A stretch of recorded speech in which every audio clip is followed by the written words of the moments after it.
welcome back to my YouTube channel.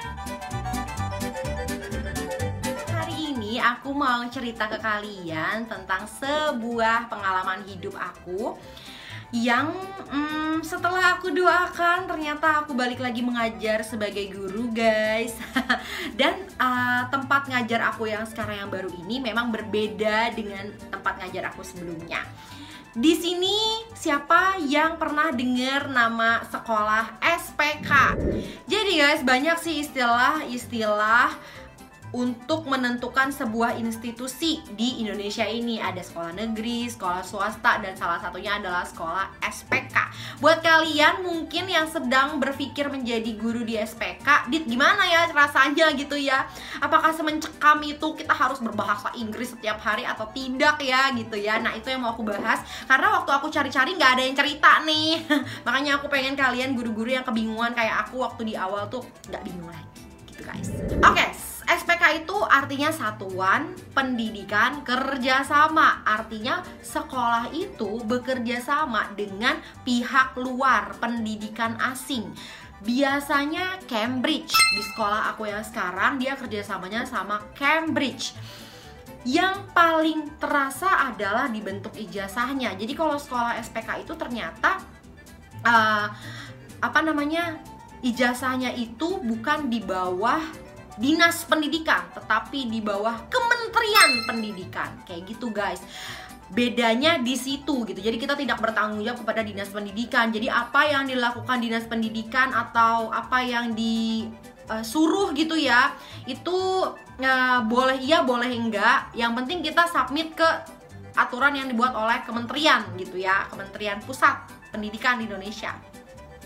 Nah, pada dasarnya yang diajarkan di sekolah SPK itu sama untuk pelajaran PPKN, bahasa Indonesia, dan agama pastinya ya, itu harus ada.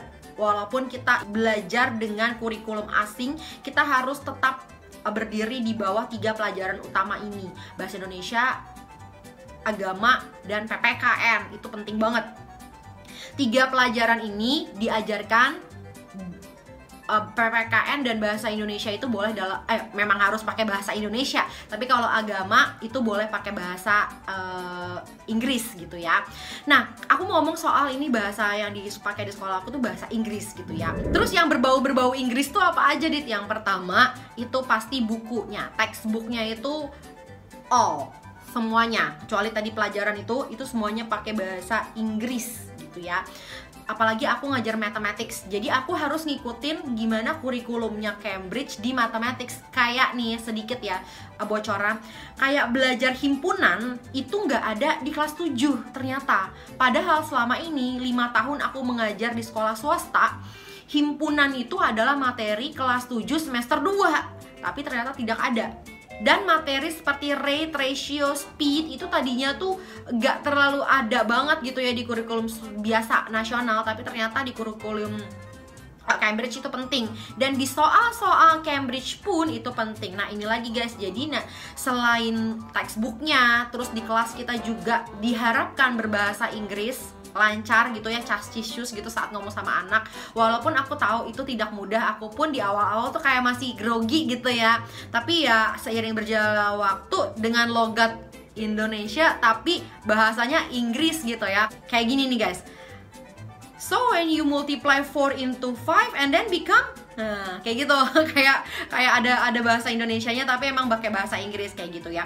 Kenapa Dit harus begitu ya? Memang orang tua membayar mahal untuk anaknya practice English di SPK as much as possible. So bukan cuma saat belajar doang, terus during activity juga. Waktu anak-anak masuk ke ruang guru itu harus pakai bahasa Inggris, dilatih untuk ngomong gitu. Jadi so overall seluruh guru-gurunya diharapkan untuk bisa gitu ya berbahasa Inggris.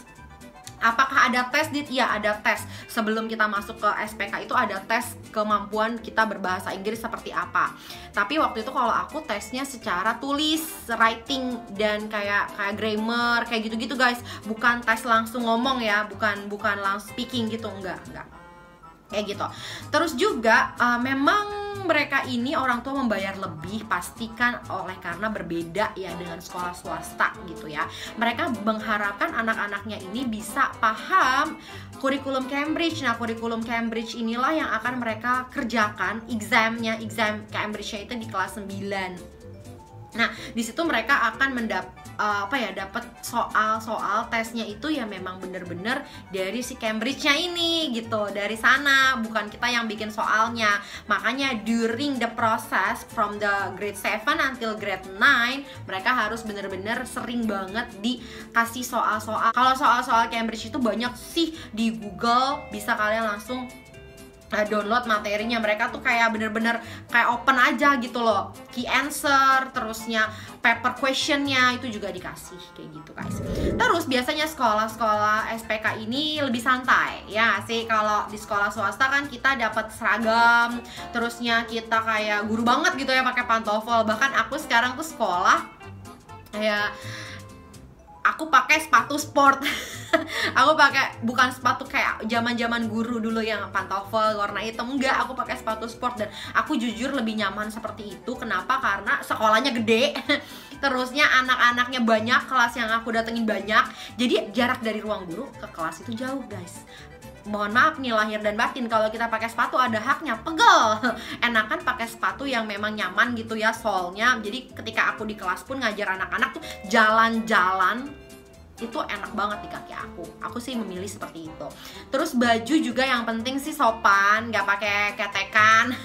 Terusnya celana juga yang penting celana panjang, warnanya bebas. Itu sedikit itu perbedaannya sih ya, yang bisa kita rasakan di perubahan dari sekolah swasta ke sekolah SPK. Terus juga di sekolah SPK ini kalau yang aku rasain sih malah lebih lama ya pulangnya ya. Biasanya aku di sekolah swasta itu pulangnya jam 3, kalau ini jam setengah 4. But itu nggak terlalu masalah sih buat aku, biasa aja gitu ya, cuma beda 30 menitan doang gitu. Terus juga jam istirahat anak sih, jam istirahat anak mereka di SPK itu jauh lebih lama. Break time 1 itu mereka break time-nya 30 menit, break time 2 itu mereka break time-nya itu 20 menit. Jadi lumayan lebih lama ya buat mereka break time kayak gitu guys. Nah, kalau seragam itu sama sih, masuk kelas itu sama sih, ada jadwal-jadwal kebijakan sekolah itu sama aja gitu.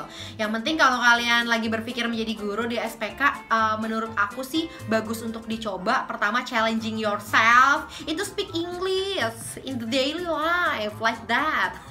Kalau kalian terbiasa tuh jauh lebih enak lagi. Dan next time kalau kalian mungkin ada keadaan membuat kalian pindah sekolah atau apa gitu ya, kalian punya CV yang bagus gitu, kalian pernah ngajar di sekolah SPK. Kalau orang-orang di bagian HRD-nya sekolah udah ngerti, oh ini orang pernah ngajar di SPK, it means dia influence English-nya lumayan, dia udah biasa dengan kurikulum Cambridge kayak gitu. Sekian dari aku, semoga kalian yang sedang mencari kerja di sekolah SPK bisa dibuka wawasannya, semoga tahu ya kira-kira dalamnya kayak gimana. See you on my next video, kalau boleh like, comment, dan subscribe. See you on my next video, God bless you, bye-bye.